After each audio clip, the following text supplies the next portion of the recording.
मैं डॉक्टर रमेश शुक्ला एक बार आपका फिर से स्वागत करता हूं आपके अपने YouTube channel the Lucknow study station पर। और आज आपसे बात करेंगे मूल विधि और भारतीय संविधान के कुछ बहुविकल्पीय प्रश्नों पे, यानी ऑब्जेक्टिव टाइप क्वेश्चन पर। क्योंकि अभी तक डिटेल्ड में होता रहा और काफ़ी अधिनियम हमने डिटेल में करा दिए हैं, और अक्सर बच्चों का कमेंट में या ऑफलाइन क्लास में ये सवाल उठता रहा कि किस टाइप के क्वेश्चन पूछे जाते हैं।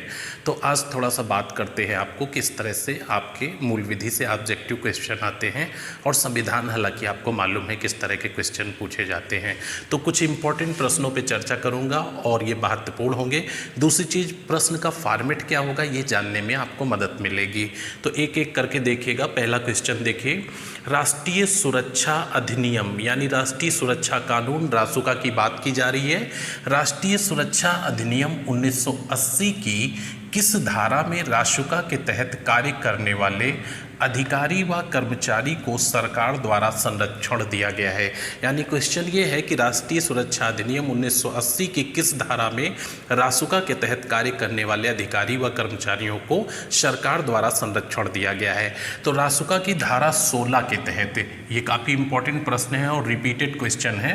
धारा 16 के तहत रासुका के अंतर्गत कार्य करने वाले अधिकारी और कर्मचारियों को सरकार द्वारा संरक्षण प्रदान किया गया है, यानी इनके विरुद्ध कोई भी न्यायिक कार्रवाई नहीं की जाएगी। अच्छा, यहाँ पे जो धारा 11 लिखी है, तो रासुका की धारा 11 में है कि न्यायिक या सलाहकार बोर्ड की सहमति या असहमति पर सरकार की कार्रवाई।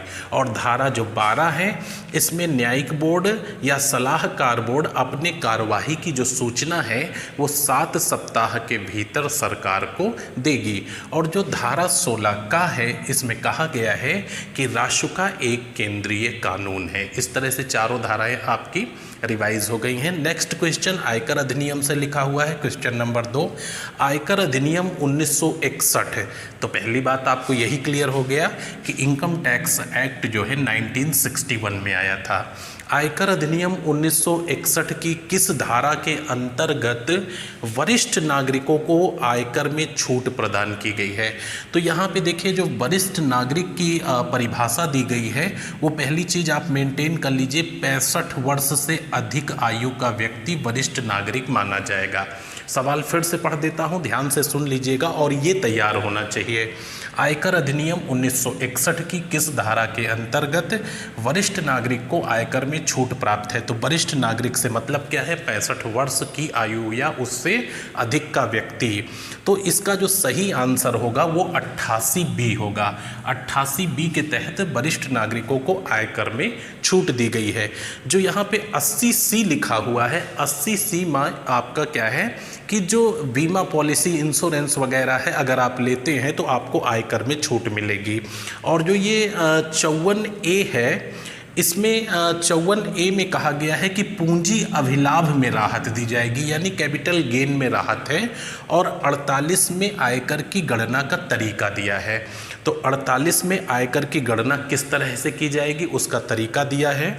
54A में पूंजी अभिलाभ पर राहत दिया गया है।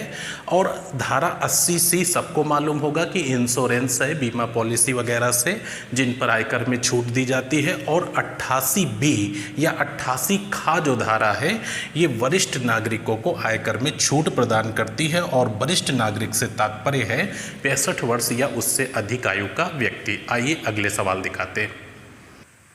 नेक्स्ट क्वेश्चन देखिएगा, बहुत ही इंटरेस्टिंग से क्वेश्चन लिखे हुए हैं और ये आपके आसानी से तैयार भी हो जाएंगे, साथ में फॉर्मेट भी पता चल जाएगा। क्वेश्चन नंबर 3 ये डोमेस्टिक वायलेंस एक्ट से है।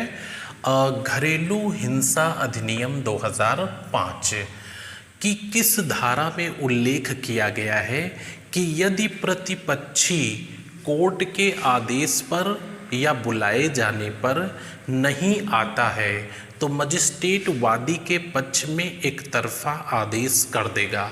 सवाल आपका ये है कि डोमेस्टिक वायलेंस एक्ट 2005 की किस धारा में ये प्रावधान किया गया है कि यदि प्रतिपक्षी कोर्ट के आदेश पर या बुलाए जाने पर न्यायालय में उपस्थित नहीं होता है तो मजिस्ट्रेट वादी के पक्ष में एक तरफा आदेश कर देगा। तो इसका सही आंसर आपका क्या होगा? आप इसका आंसर बताइए। इसका सही आंसर क्या हो जाएगा? धारा 23। धारा 23 इसका सही आंसर होगा, यानी मजिस्ट्रेट के बुलाए जाने पर यदि दूसरा पक्ष कोर्ट में उपस्थित नहीं होता है तो पहले पक्ष के फेवर में कोर्ट आदेश कर देगा। धारा 23 में ये प्रावधान किया गया है। अच्छा, यहाँ पे धारा 25 आप देखिएगा। धारा 25 में आपका क्या कहा गया है कि न्यायालय अपने आदेश को वापस ले सकता है। धारा 25 में कहा गया है न्यायालय अपने आदेश को वापस ले सकता है। और धारा 17 में कहा गया है कि साझी गृहस्थी में रहने का आदेश, साझी गृहस्थी में रहने का आदेश। धारा 25 में न्यायालय अपने आदेश को वापस ले सकता है और धारा 17 में कहा गया है साझी गृहस्थी में रहने का आदेश।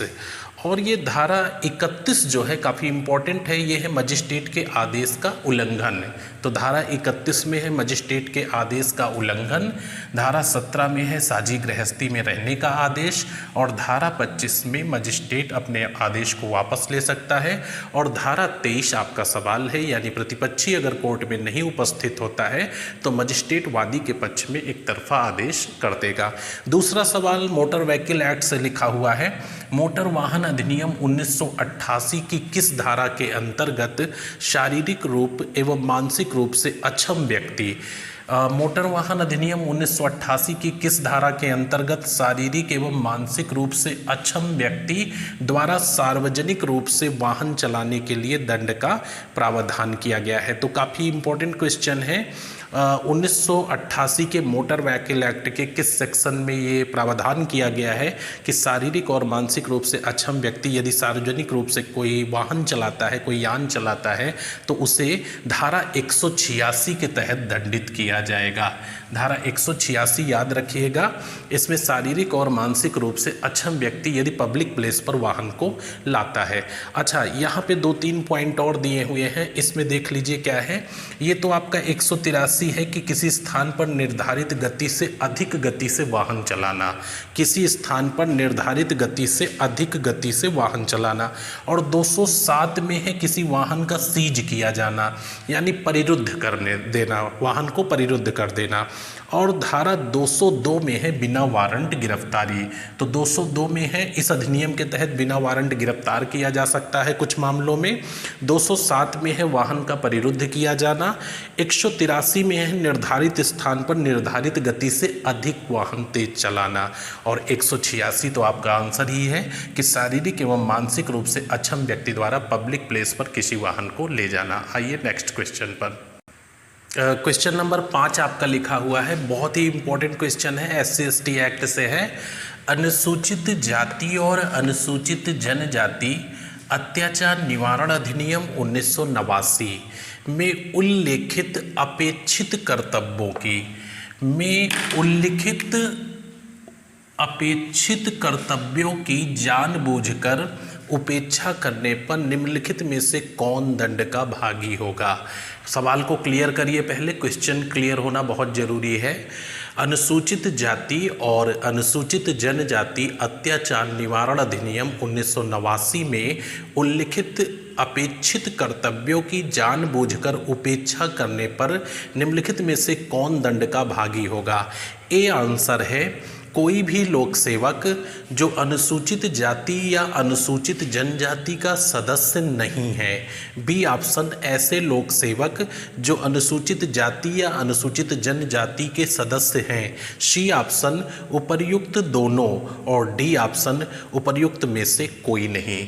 तो पहली चीज आपको ये बता दें कि SC/ST एक्ट जो होता है, यानी अनुसूचित जाति जनजाति अत्याचार निवारण अधिनियम जो होता है, ये SC/ST के बाहर के सदस्यों के ऊपर लाया जाता है। अगर SC/ST का कोई व्यक्ति लोक सेवक भी है तो उसके ऊपर SC/ST एक्ट नहीं लाया जाएगा। यानी एक चीज़ हमेशा ध्यान रखिएगा, जो SC/ST एक्ट के तहत कार्रवाई होती है वो SC/ST समुदाय के बाहर के लोगों के ऊपर होती है। और फिर क्वेरी होती है क्या वो लोक सेवक हो? तो हाँ, लोक सेवक हो तब भी उसके ऊपर कार्रवाई नहीं होगी। तो इसका सही आंसर आपका ए हो जाएगा। आपका ये आंसर सही है। मैं देखिए इसे राउंड कर देता हूँ। कोई भी लोक सेवक जो अनुसूचित जाति या जनजाति का सदस्य नहीं है वह दंड का भागी होगा, यानी ए आंसर सही होगा। आप ध्यान रखिएगा, कोई भी लोक सेवक जो अनुसूचित जाति जनजाति के बाहर का सदस्य है यानी उसका सदस्य नहीं है। तो ये हमेशा ध्यान रखिएगा कि SC/ST एक्ट जो है SC/ST समुदाय के बाहर के लोगों के ऊपर लाया जाता है। आइए नेक्स्ट क्वेश्चन पर। नेक्स्ट क्वेश्चन देखिएगा, 6 नंबर पे लिखा हुआ है सूचना प्रौद्योगिकी अधिनियम 2000 यानी इंफॉर्मेशन टेक्नोलॉजी एक्ट 2000 की धारा 80 के अधीन बिना वारंट तलाशी लेने की शक्ति किसे प्राप्त है। IT एक्ट 2000 की धारा 80, IT एक्ट की धारा 80 के अधीन बिना वारंट तलाशी लेने की शक्ति किसे प्राप्त है। ए ऑप्शन है निरीक्षक को यानी इंस्पेक्टर रैंक के पुलिस अधिकारी को, बी उप निरीक्षक यानी सब इंस्पेक्टर को, सी आरक्षी यानी कांस्टेबल को, और डी आंसर है पुलिस उप अधीक्षक। तो यहाँ पे इसका सही आंसर है पुलिस उप अधीक्षक। ये काफ़ी इंपॉर्टेंट क्वेश्चन है, ध्यान रखिएगा। और पुलिस डिपार्टमेंट में जो राजपत्रित अधिकारी यानी गस्टेड अफसर का पद शुरू होता है वो यहाँ से शुरू होता है, पुलिस उप अधीक्षक यानी डिप्टी SP। इसे सर्कल अफसर या CO भी कहते हैं। तो IT एक्ट के तहत बिना वारंट तलाशी लेने की जो शक्ति धारा 80 में है वो CO या उससे ऊपर के अधिकारी को है। तो इसका सही आंसर आप लगाएंगे पुलिस उप अधीक्षक। और क्वेश्चन नंबर 7 लिखा हुआ है सूचना का अधिकार अधिनियम यानी ये आपका हो गया राइट टू इंफॉर्मेशन एक्ट 2005 के अधीन इस अधिनियम के प्रवर्तन में, इस अधिनियम के प्रवर्तन का मतलब क्या है, लागू करने में। तो इस अधिनियम के प्रवर्तन में उत्पन्न होने वाली कठिनाइयों से निपटने की शक्ति किसको प्राप्त है। काफ़ी इंपॉर्टेंट क्वेश्चन है और कई बार पूछा गया है। सूचना का अधिकार अधिनियम यानी राइट टू इंफॉर्मेशन एक्ट 2005 के अधीन इस अधिनियम के प्रवर्तन में यानी अधिनियम को लागू करने में, इम्प्लीमेंट करने में होने वाली जो कठिनाइयाँ हैं उनसे निपटने की शक्ति किसको प्राप्त है। ए सर्वोच्च न्यायालय, बी मुख्य सूचना आयुक्त, सी राष्ट्रपति और डी केंद्र सरकार। तो इसका आंसर होगा डी सेंट्रल गवर्नमेंट, क्योंकि RTI एक केंद्रीय कानून है और किसी भी प्रकार की प्रवर्तन में आने वाली कठिनाइयों से निपटने के लिए नियम बनाने और इसे लागू करने की शक्ति सेंट्रल गवर्नमेंट के पास सुरक्षित है। तो इसका आंसर डी होगा। आइए अगले सवाल पर। नेक्स्ट क्वेश्चन पे आइएगा और 2 सवाल फिर से लिखे हुए हैं। क्वेश्चन नंबर 8 अनैतिक व्यापार निवारण अधिनियम 1956 यानी वेश्यावृत्ति इसके तहत प्रतिबंधित की गई है और ये काफ़ी इम्पोर्टेंट है। इसको मैं डिटेल में पढ़ा चुका हूँ, आपके प्लेलिस्ट में पढ़ा हुआ है, उसको देखिएगा। और जब भी ऑब्जेक्टिव क्वेश्चन आए तो आप देखिए आपने पढ़ा है जो, उसको कर पा रहे हैं, समझ में आ रहा है या नहीं आ रहा है। अनैतिक व्यापार निवारण अधिनियम 1956 का विस्तार है। ए ऑप्शन है संपूर्ण भारत पर, बी ऑप्शन है जम्मू कश्मीर को छोड़कर संपूर्ण भारत पर, सी आंसर है केवल जम्मू कश्मीर में, और डी आंसर है केंद्र शासित प्रदेशों को छोड़कर संपूर्ण भारत पर। इसका सही आंसर ए है। जो अनैतिक व्यापार निवारण अधिनियम 1956 है इसका विस्तार संपूर्ण भारत पर है और ये 30 दिसंबर 1956 से संपूर्ण भारत में सभी धाराओं के साथ लागू है। 30 दिसंबर 1956 से संपूर्ण भारत में सभी सेक्शनों के साथ ये अधिनियम लागू है। तो ध्यान रखिएगा, इंपॉर्टेंट क्वेश्चन है। अगला लिखा हुआ है पर्यावरण संरक्षण अधिनियम 1986 किस तिथि से प्रभावी हुआ। किस तिथि से प्रभावी हुआ तो ऑप्शन दिए हैं 19 मई 1986, 23 मई 1986, 19 नवंबर 1986 और 19 नवंबर 1987। इसका सही आंसर होगा 19 नवंबर 1986 से। आप ध्यान रखिएगा, प्रभावी का मतलब होता है कब से ये प्रवर्त हुआ या लागू हुआ। दो चीज़ें पूछी जाती हैं कि यह अधिनियम पारित कब हुआ। तो अगर पूछा जाए कि पर्यावरण संरक्षण अधिनियम पारित कब हुआ तो 23 मई 1986 को ये पारित हुआ था और 19 नवंबर 1986 को ये लागू हुआ है। तो 19 नवंबर 1986 को लागू है, ये चीज़ आप ध्यान में रखेंगे। आइए नेक्स्ट क्वेश्चन। आपके सामने दो क्वेश्चन लिखे हुए हैं और दोनों क्वेश्चनों का संबंध भारतीय दंड संहिता 1860 से है, इंडियन पेनल कोड से है।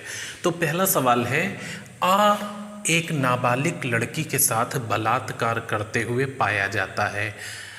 एक व्यक्ति है, एक नाबालिग लड़की के साथ बलात्कार करते हुए पाया जाता है। आ के ऊपर आक्रमण करता है। आ के ऊपर आक्रमण करता है और उसे गंभीर रूप से घायल कर देता है। बा ने क्या अपराध किया है? ठीक है, क्वेश्चन समझ गए होंगे। एक नाबालिग लड़की के साथ बलात्कार करते हुए पाया जाता है। आ पर आक्रमण करता है और गंभीर रूप से उसे घायल कर देता है। बा ने क्या अपराध किया है? क्या उसने धारा 307 का अपराध किया है? नहीं। धारा 307 में है हत्या का प्रयास, यानी अटेम्प्ट टू मर्डर। क्या उसने अटेम्प्ट टू मर्डर का प्रयास किया है? बिल्कुल नहीं, उसने 307 का अपराध नहीं किया है। क्या उसने धारा 325 का अपराध किया है? 325 आईपीसी की धारा में है ग्रीवियस हर्ट, यानी गंभीर उपाहित करना। नहीं, धारा 325 का अपराध नहीं किया है। इसका सही आंसर होगा सी, धारा 100 के तहत उसने कोई भी अपराध नहीं किया है।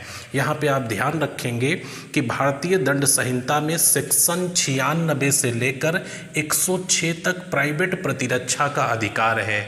तो प्राइवेट प्रतिरक्षा का अधिकार धारा 100 में है।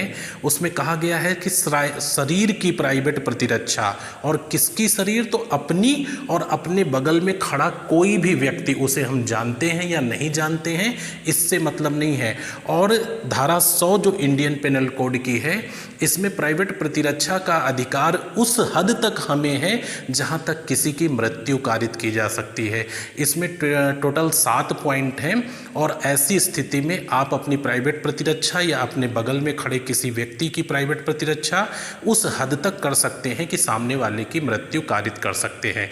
इसमें पॉइंट जो है कि ऐसा हमला जिससे मृत्यु हो जाने की अंदेशा हो, ऐसा हमला जिससे गंभीर रूप से उपाहित होने का अंदेशा हो, या बलात्कार करने की दृष्टि से किया गया हमला, या अप्राकृतिक मैथुन गठित करने के उद्देश्य से किया गया हमला, या अपहरण के उद्देश्य से किया गया हमला, या एसिड अटैक के लिए किया गया हमला। तो निम्न परिस्थितियों में अपने ऊपर या अपने बगल में खड़ा कोई भी व्यक्ति, अननोन हो या कोई भी हो या पहचान वाला हो, इस स्थिति में धारा 100 के तहत अपनी या उसकी प्राइवेट प्रतिरक्षा उस हद तक कर सकते हैं कि आप उसको मृत्यु कारित कर सकते हैं। और 103 में है कि संपत्ति की प्रतिरक्षा उस हद तक कर सकते हैं।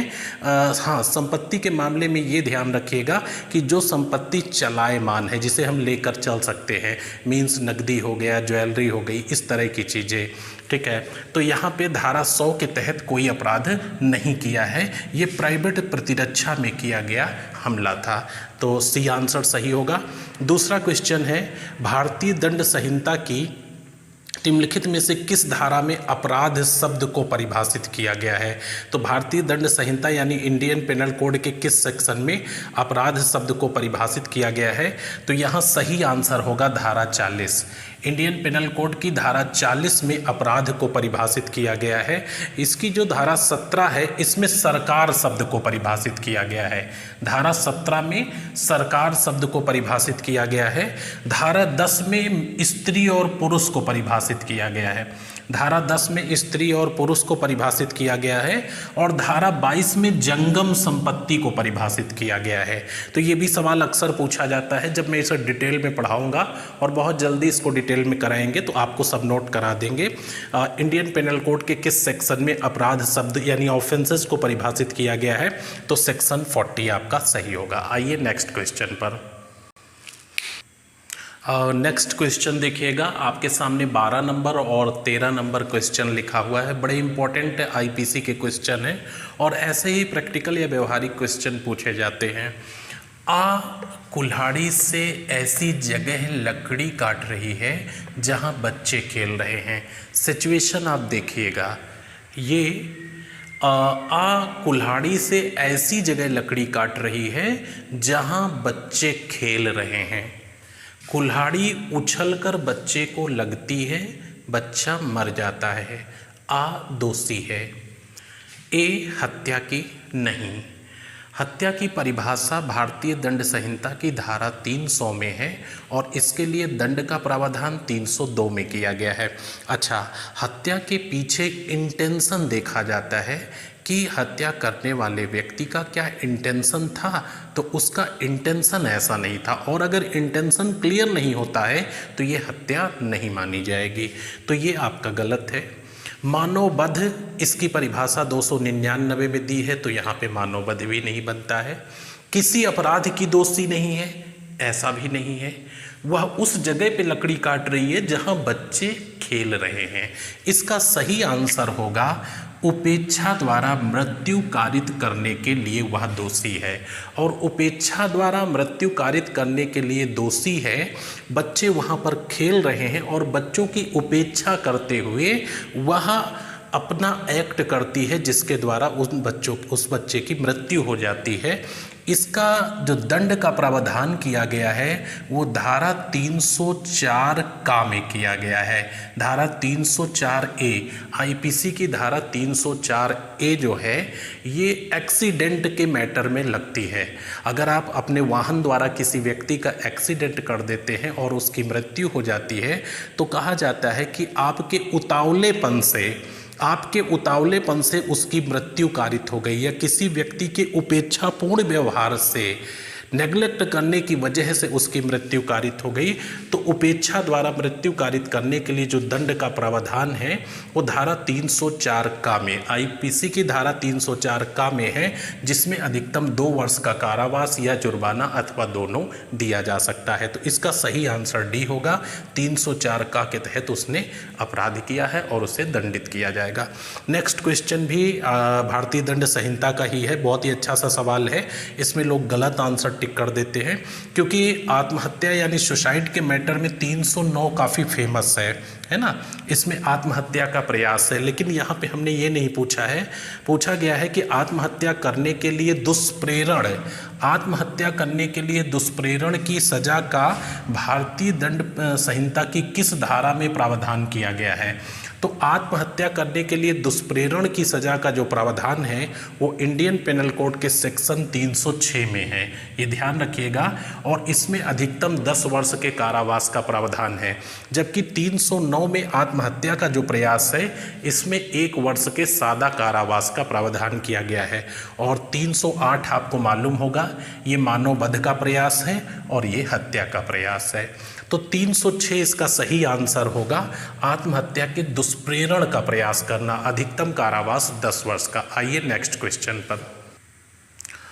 नेक्स्ट क्वेश्चन 14 नंबर आपके सामने और 15 नंबर भी लिखा हुआ है। ये दोनों भारतीय दंड संहिता से संबंधित हैं। 14 नंबर क्वेश्चन में लिखा हुआ है ए बी से सहमत होता है, वह बी की परीक्षा में नकल में मदद करेगा। ध्यान से देखिएगा, अच्छा सा क्वेश्चन लिखा हुआ है 14 नंबर। ए बी से सहमत होता है, वह बी की परीक्षा में नकल में मदद करेगा। यह दुष्प्रेरण है, आपराधिक षड्यंत्र है, सामान्य आशय है या सामान्य उद्देश्य है। तो यहाँ पे देखिए सामान्य आशय ये आईपीसी की धारा 34 है जो कि यहाँ पे नहीं है। सामान्य उद्देश्य ये भी यहाँ पे नहीं सही होगा, ठीक है। यहाँ पे 141 सामान्य उद्देश्य होता है। आपराधिक षड्यंत्र इसका सही आंसर है और धारा 120 ए का उसने अपराध किया है। धारा 120 ए में आपराधिक षड्यंत्र को परिभाषित किया गया है। इसमें यह है कि जब 2 या 2 से अधिक व्यक्ति मिलकर किसी वैध कार्य को अवैध साधन द्वारा या अवैध कार्य को अवैध साधन या वैध साधन द्वारा करने या करवाने के लिए सहमत होते हैं तो इसे जो है आपराधिक षड्यंत्र कहा जाएगा। तो 2 या 2 से अधिक व्यक्ति मिलकर अवैध साधनों द्वारा कोई वैध कार्य या अवैध कार्य को वैध साधनों द्वारा करने के लिए सहमत या एग्रीमेंट होते हैं तो इसे आपराधिक षड्यंत्र कहा जाएगा। और इसके लिए जो दंड का प्रावधान है वो 120 बी में है। तो 120 ए में आपराधिक षड्यंत्र की परिभाषा है और 120 बी में इसके लिए दंड का प्रावधान किया गया। नेक्स्ट और लास्ट क्वेश्चन है, जा एक पुजारी है, राइट। जा एक पुजारी है और एक लड़के को प्रेतात्मा यानी भूत से छुड़ाने के लिए पीटता है, लड़के की मृत्यु हो जाती है। काफ़ी इम्पोर्टेंट और अच्छा सा सवाल है। जा एक पुजारी है, एक लड़के को प्रेतात्मा से छुड़ाने के लिए यानी भूत से छुड़ाने के लिए पीटता है और लड़के की मृत्यु हो जाती है। जा किसी अपराध का दोषी नहीं है। ए आंसर है किसी अपराध का दोषी नहीं है। बी आंसर है सदोष मानववध का दोषी है। सी आंसर सद्भावना पूर्वक कार्य करने के अंतर्गत बचाव का हकदार है। और डी उपयुक्त में से कोई नहीं। देखिए पहली चीज़ सी जो यहाँ पे है सद्भावना पूर्वक कार्य के अंतर्गत बचाव का हकदार है, बिल्कुल नहीं, क्योंकि हमारे यहाँ भारत का कोई भी विश्वविद्यालय कॉलेज भूत से छुड़ाने के लिए ट्रेनिंग नहीं देता है, डिग्री नहीं देता है, सर्टिफिकेट नहीं देता है, लिहाजा उसका कार्य ही ये अवैध है। अगर मेडिकल साइंस की बात की जाए तो डॉक्टर को इलाज करने के लिए डिग्री दी जाती है और उसके कार्य को सद्भावपूर्वक कार्य माना जाता है। क्यों? क्योंकि वह प्रशिक्षित है इसके लिए, वो विशिष्ट योग्यता रखता है। लेकिन भूत से छुड़ाने के लिए पीटना, ये किसी विश्वविद्यालय में इसकी ट्रेनिंग नहीं दी जाती है, तो सद्भावपूर्वक कार्य का मतलब नहीं बनता है। यहाँ पे सीधा सा सही आंसर होगा उसने सदोष मानववध का अपराध किया है और 299 में सदोष मानववध की परिभाषा है। 304 में इसके लिए दंड का प्रावधान है, उसे अधिकतम आजीवन कारावास से दंडित किया जाएगा। तो ये इसका सही आंसर होगा। तो आप 15 क्वेश्चन हमने आज चर्चा किया है। एक चीज़ है, अपनी राय जरूर दीजिएगा कि मैं अपने आप से सोचता हूँ कि क्या ये तरीका आपके लिए सही रहेगा कि पहले डिस्क्रिप्टिव पढ़ते हैं और कभी डिस्क्रिप्टिव नहीं हो पाया तो ऑब्जेक्टिव आपका बनाया जिस पे काफ़ी क्वेश्चन डिस्कस किए। तो क्या वास्तव में आपको इससे फ़ायदा हो रहा है? अगर आपको वास्तव में फ़ायदा हो रहा है तो कमेंट में लिखिए, क्योंकि परीक्षा आपको देनी है। बस हम अपनी राय आपको दे सकते हैं, अपनी सलाह दे सकते हैं, अपना अनुभव आपके साथ शेयर कर सकते हैं।